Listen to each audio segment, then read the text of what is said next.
ಆತ್ಮ ಭರವಸೆ ಇದ್ದಾಗ ನಮ್ಮನ್ನು ಯಾರೂ ಏನೂ ಮಾಡಲು ಸಾಧ್ಯವಿಲ್ಲ.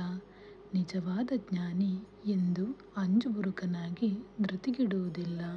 ಮುಂದೆ ಹೀಗಾಗಬಹುದು ಎಂದು ಮನಸ್ಸಿನಲ್ಲಿ ಯೋಚಿಸಿಕೊಂಡು ಕೊರಗುವುದು ಜೀವನವಲ್ಲ.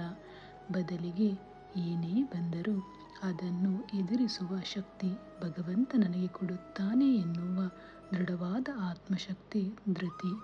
ವಿಷಮ ಪರಿಸ್ಥಿತಿಯನ್ನು ಎದುರಿಸಿಕೊಂಡು ಬದುಕುವುದೇ ಜೀವನ.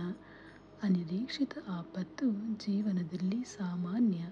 ಅದನ್ನು ತಿಳಿದು ಆತ್ಮವಿಶ್ವಾಸದಿಂದ ಬದುಕು.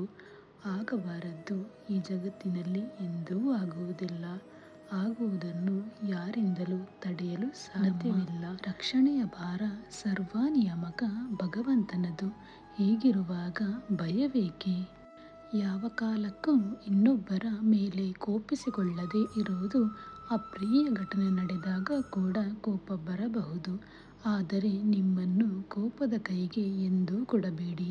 ಕೋಪ ಬಂದಾಗ ಕೋಪ ಇಳಿಯುವ ತನಕ ಮೌನವಾಗಿರಿ.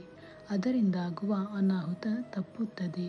ಕಾಮ, ಕ್ರೋಧದ ಬಗ್ಗೆ ಕೃಷ್ಣನ ಗೀತೆಯಲ್ಲಿ ಅನೇಕ ಬಾರಿ ನಮ್ಮನ್ನು ಎಚ್ಚರಿಸುತ್ತಾನೆ. ನೆಮ್ಮದಿಯ ಜೀವನಕ್ಕೆ ಇವು ಮಾರಕ. ಹುಲ್ಲು ತಿನ್ನುವ ಸಾಧು ಪ್ರಾಣಿ ಜಿಂಕೆ ವರ್ಷಕ್ಕೆ ಒಂದೇ ಮರಿಗೆ ಜನ್ಮ ನೀಡುತ್ತದೆ.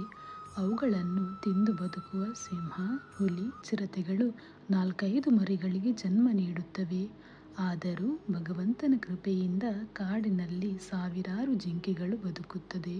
ಬೆರಳೆಣಿಕೆಯಷ್ಟು ಸಿಂಹ, ಹುಲಿಗಳು ಉಳಿಯುತ್ತದೆ.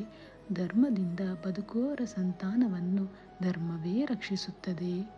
ವ್ಯಕ್ತಿತ್ವ ಸ್ವಲ್ಪ ಕಠೋರವಾಗಿರಬೇಕು.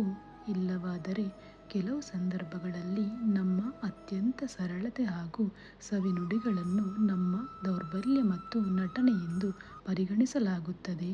ಭಗವದ್ಗೀತೆಯಲ್ಲಿ ಏನಿದೆ ಎನ್ನುವುದಕ್ಕಿಂತ ಏನಿಲ್ಲ ಎಂದು ಯೋಚಿಸಬೇಕು. ಏಕೆಂದರೆ ಇಡೀ ಪ್ರಪಂಚವೇ ಭಗವದ್ಗೀತೆಯಲ್ಲಿದೆ. ನಾನು ಎಂಥವನು, ನಾನು ಒಳ್ಳೆಯವನು, ಕೆಟ್ಟವನು, ಇನ್ನೊಬ್ಬ ಒಳ್ಳೆಯವನು, ಕೆಟ್ಟವನು ಎಂದು ಅರ್ಥವಾಗಬೇಕಾದರೆ ಜೀವನದಲ್ಲಿ ಒಳ್ಳೆಯದು ಯಾವುದು, ಕೆಟ್ಟದ್ದು ಯಾವುದು ಎಂದು ತಿಳಿಯಬೇಕಾದರೆ ಭಗವದ್ಗೀತೆ ಓದಲೇಬೇಕು.